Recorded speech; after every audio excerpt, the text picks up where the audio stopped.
Hello kaibigan, kumusta?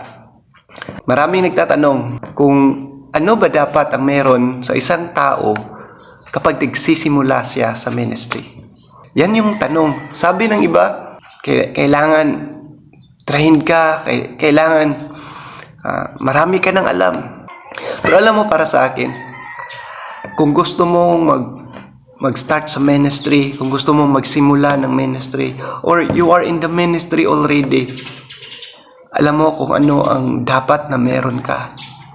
Para sa akin, puso.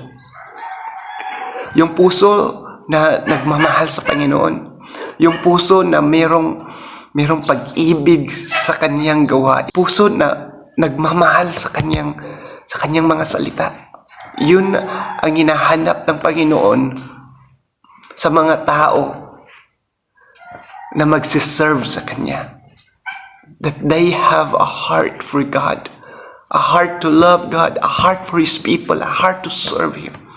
Alam mo, nung naghahanap ang Israel ng bagong hari to replace King Saul, sabi ng Panginoon sa kanyang salita, "Man look at the outward appearance, but God looks at the heart."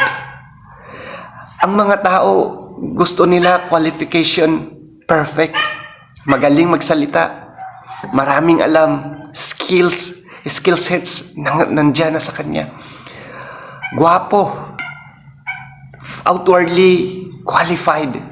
Pero para sa Panginoon, sabi niya, ang hinahanap niya yung puso. Si King David, qualified siya, hindi dahil sa kanyang skills, hindi dahil sa kanyang appearance, but dahil sa kanyang puso.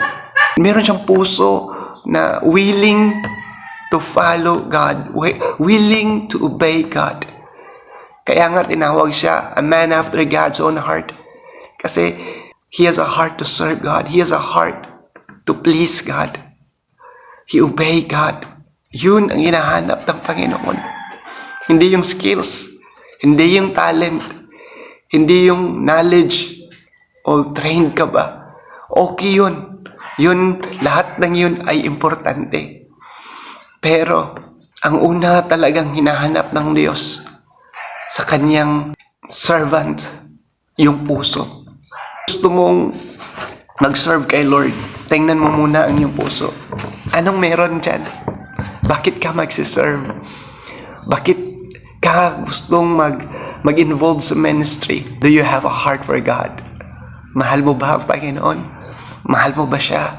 Mahal mo ba ang gawain ng Lord? Mahal mo ba ang kanyang salita?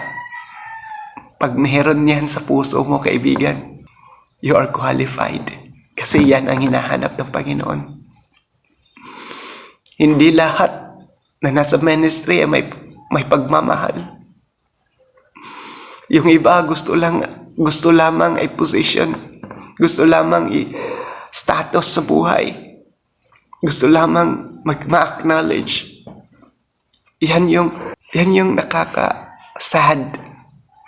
Nakapanghinayang. Sayang. But you know what?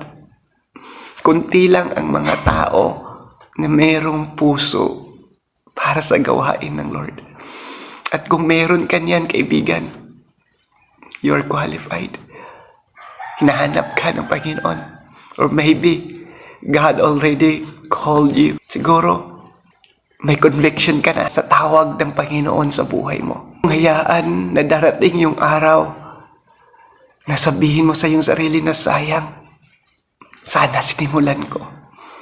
Sana nag-obey ako. Kaya ngayon, I want to encourage you, whatever your desire for the Lord, search your heart. Mahal mo ba ang Panginoon? Mahal mo ba ang kanyang gawain? Kasi pag meron ka niyan, gagamitin ka ng Panginoon. The Lord will use you. Tagaan mo ang iyong puso. God bless. Hope and pray na meron kang natutunan ngayon, kahit kunti lang. At I believe that if you really want God in your life to use you, He will use you. He will change your heart because yan yung desire mo. Just continue to delight yourself in the Lord, and He will give the desire of your heart. God bless you.